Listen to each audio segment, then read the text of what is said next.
Nag-aantay.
Nasa kamay nating mga Pasigenyo kung ano na ba talaga ang mangyayari sa atin dito sa Pasig.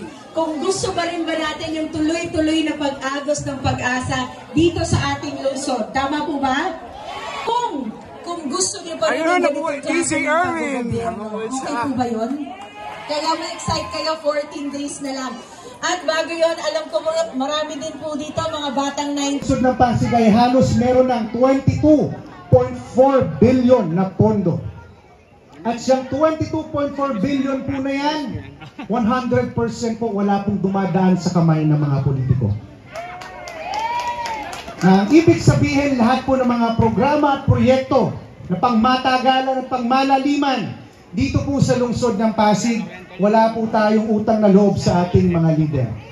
Dahil yan po ay nanggagaling sa kaban ng bayan. Pera po ng taong bayan ang ginagamit dyan.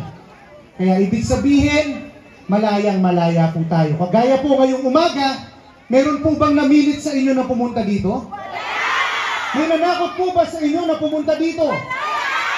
Ganyan din po ang laya na meron tayo. Kung sino po ang gusto nating mahalin, kung sino po ang gusto nating suportahan, pwede po nating gawin yan pagdating ng May 12. Pero, parang sigurado na po tayo sa May 12, kung sino yung mamahalin natin.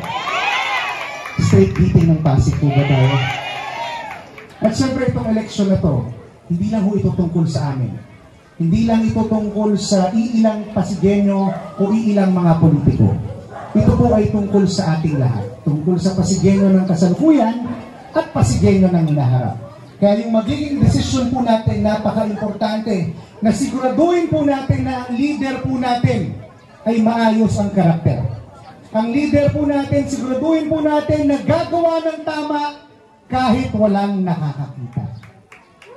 Sige, palakpakan po natin para masaya po tayo. Dapat Delilah na yung kaduktong nun.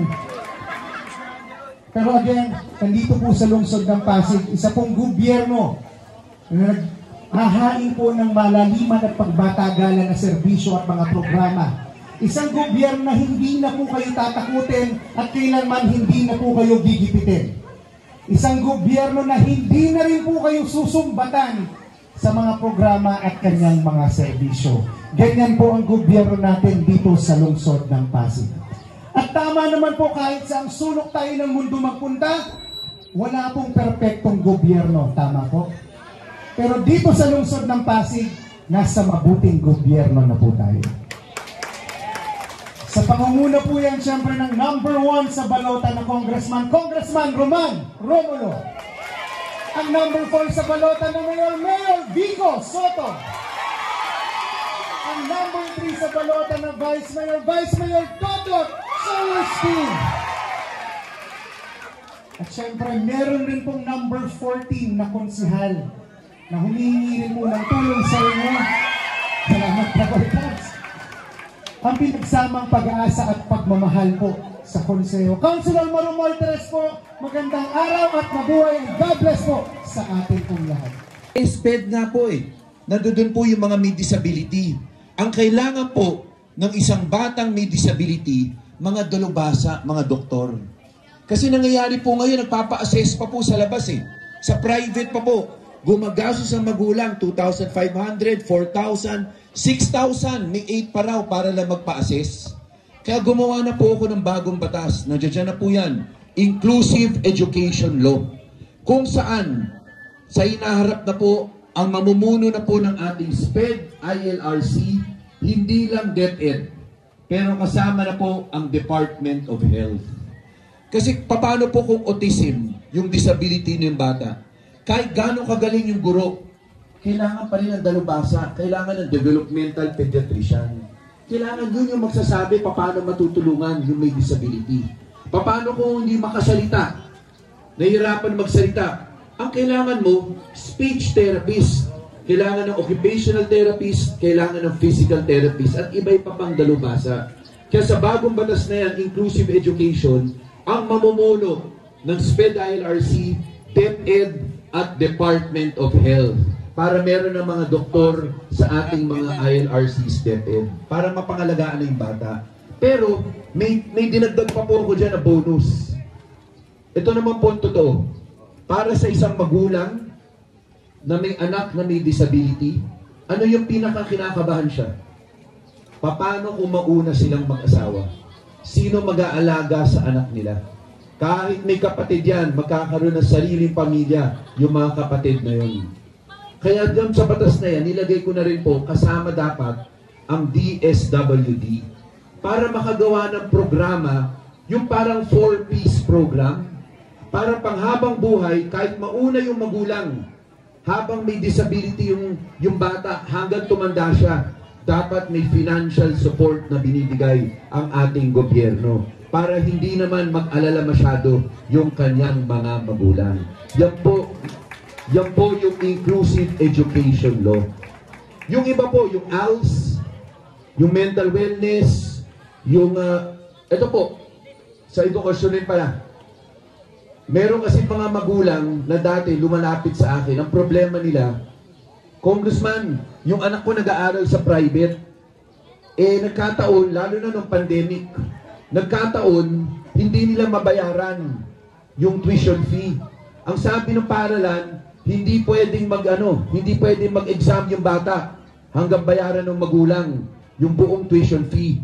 Meron na po tayo ng sulat na batas na dyan rin sa team.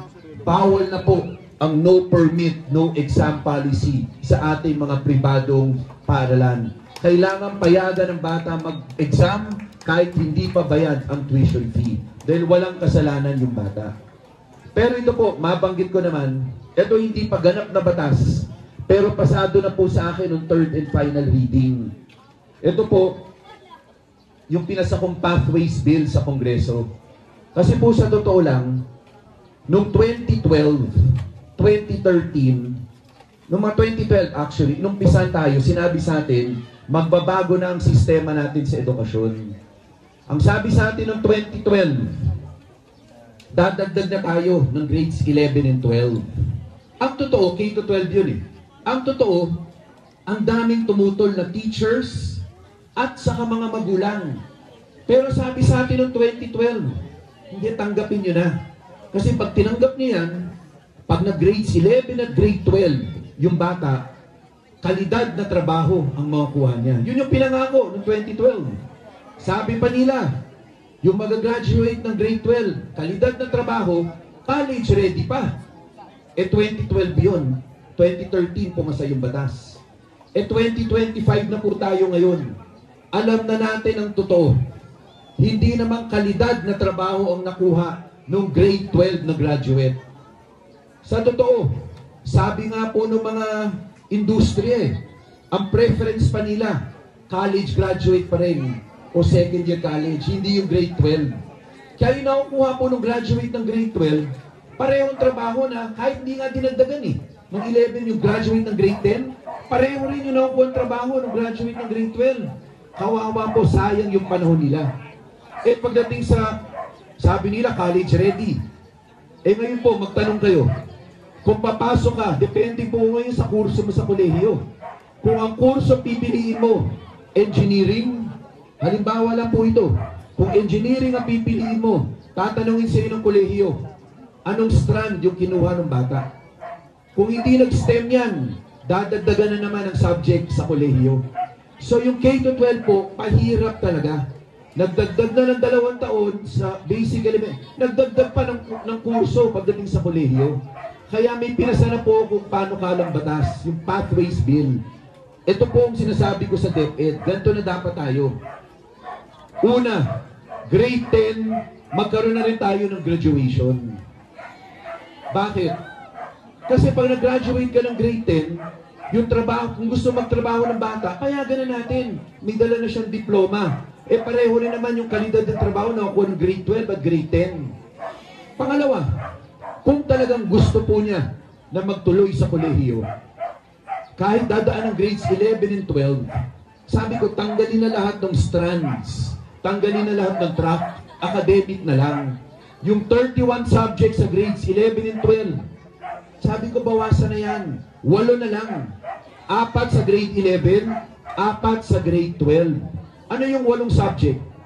Yung 8 subject, ito yung 8 subject na nag-iwan sa first year college na GE subjects.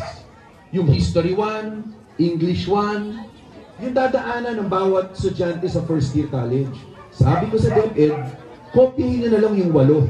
4 sa grade 11, 4 sa grade 12. Kasi college subjects yan. Pag pinasa niya, ibig sabihin college ready siya. Pangalawa, pagdating sa kolehiyo, pwede siyang kumuha ng advanced placement exam. Meron po yan sa iba't ibang mga colleges and universities. Pag pinasa po ng bata yon, yung advanced placement exam, dapat i-credit yung 8 subject niya sa 11 and 12. So yung 4 years sa kolehiyo, mababawasan 3.5 years na lang. Kasi na-credit na yung 8 niyang subject.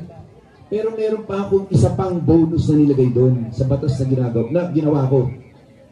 Pagtapos ng grade 10, dapat payagan po natin yung mga batang nagtapos ng grade 10 na mabigyan ng option. Pwede silang kumuha ng tinatawag kong honors exam. Pag pumasa sila ng honors exam, after grade 10, accelerated na sila sa first year college. Hindi na sila dadaan ng grades 11 at 12. Kasi sa totoo, nag-aral ka na mabuti K-10. Ibig sabihin, handa ka na sa kolehiyo. Sa totoo po, sobrang gastos po ang bawat baitang na dinadagdag natin. Pag binigyan natin sila pagkakataon, malaking tulong sa bata financially at sa isip po niya. Psychologically na isip niya. Kaya ko pala, matalino ko. Kaya sana po, mapagbigyan natin at yung maging ganap na batas ito. Pero alam niyo po, kanina pa natin... Barangay May Bunga!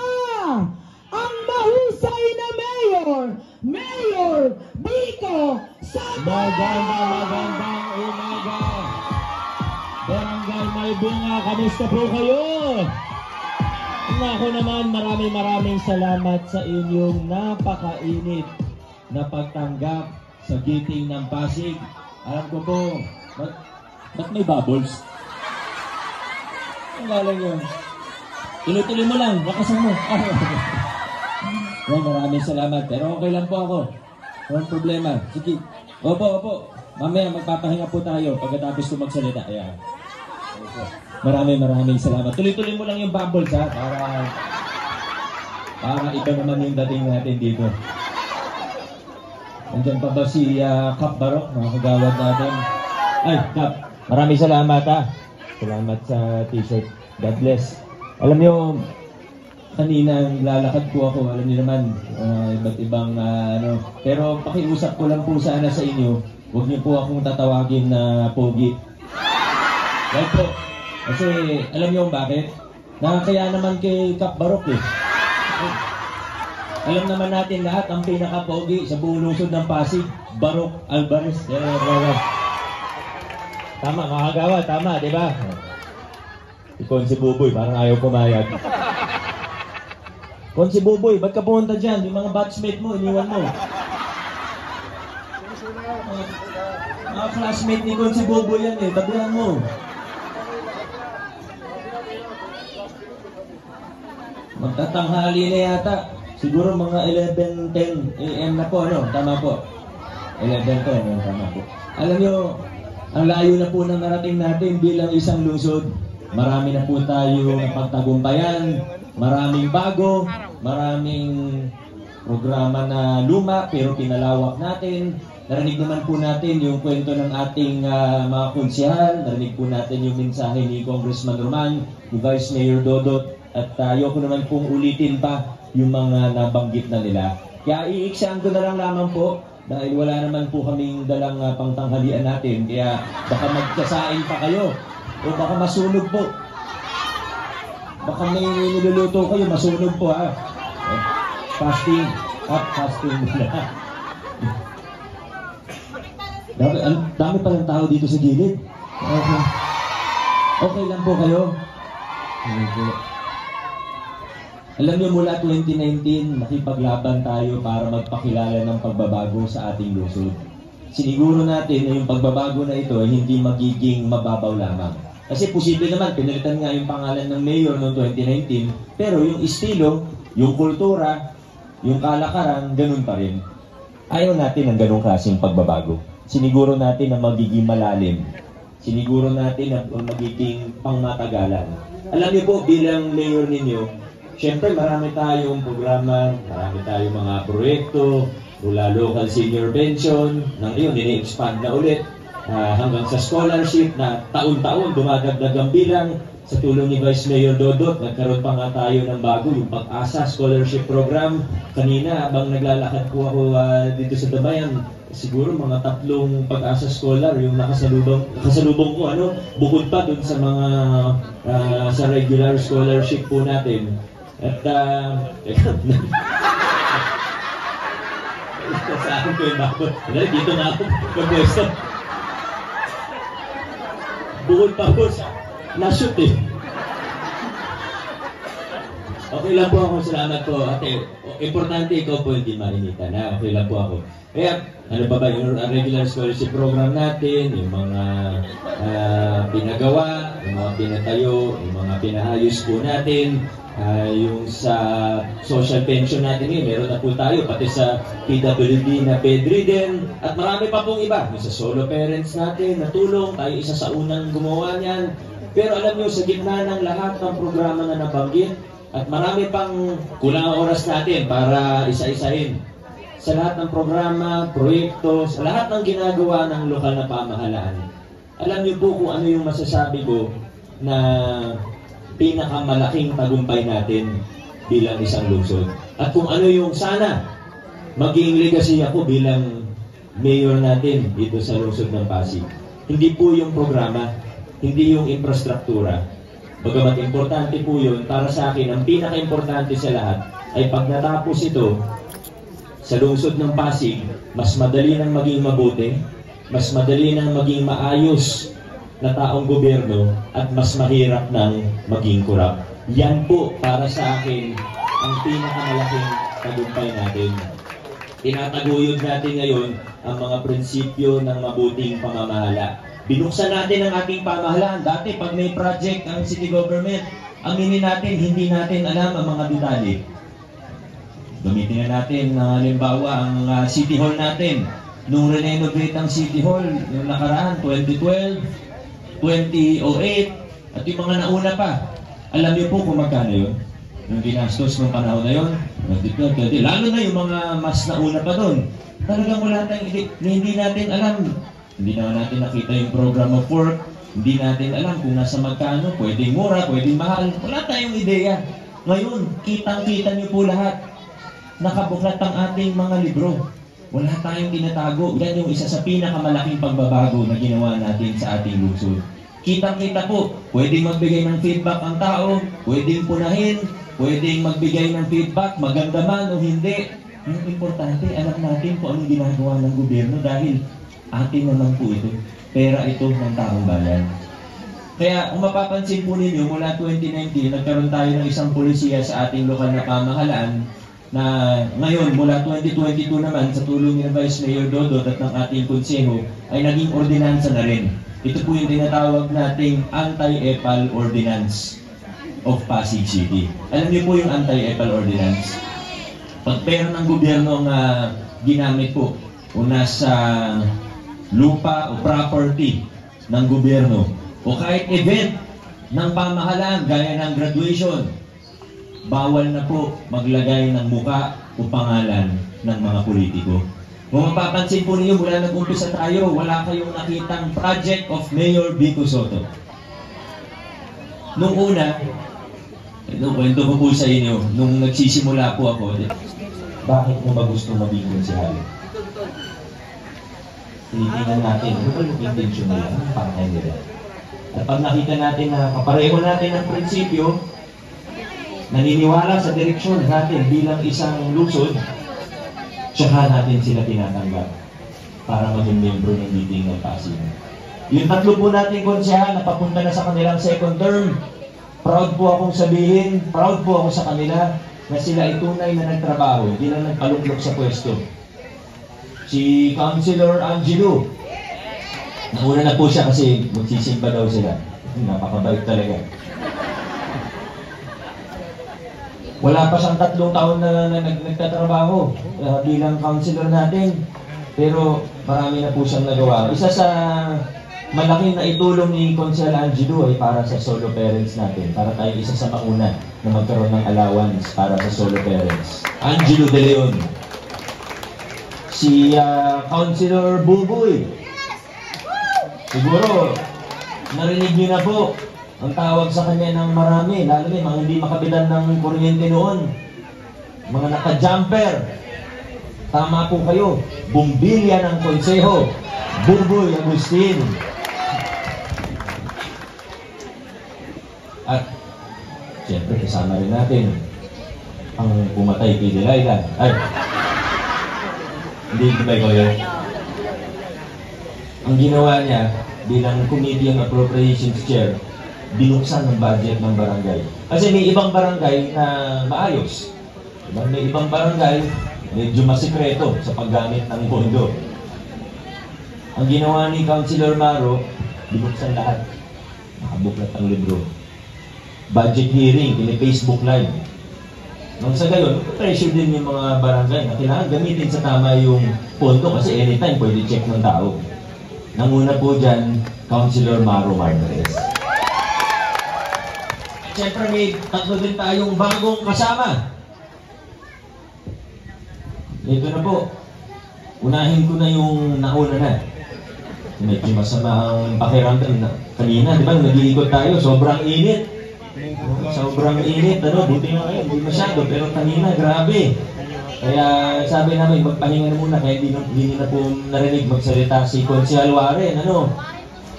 Pero napanood din naman siguro yung video niya. Panood nyo na po yung video niya. O isipin nyo, ako si Consehal Warren, ha? Kaya na lang po natin para kunyari nandito siya. O anong pangalan ko? Naalala niyo po ako. Anong pangalan ko? Anong Warren Incenso? Ay, nako. Warren Incenso. Anong pangalan ko? Warren Tosino naman. Ay, nako. Oy. God Street Giting ng Pasig tayo. Sana all. Warren Incenso, huwag natin kakalimutan. Siyempre, nandito rin po ang dating chairman ng National Youth Commission.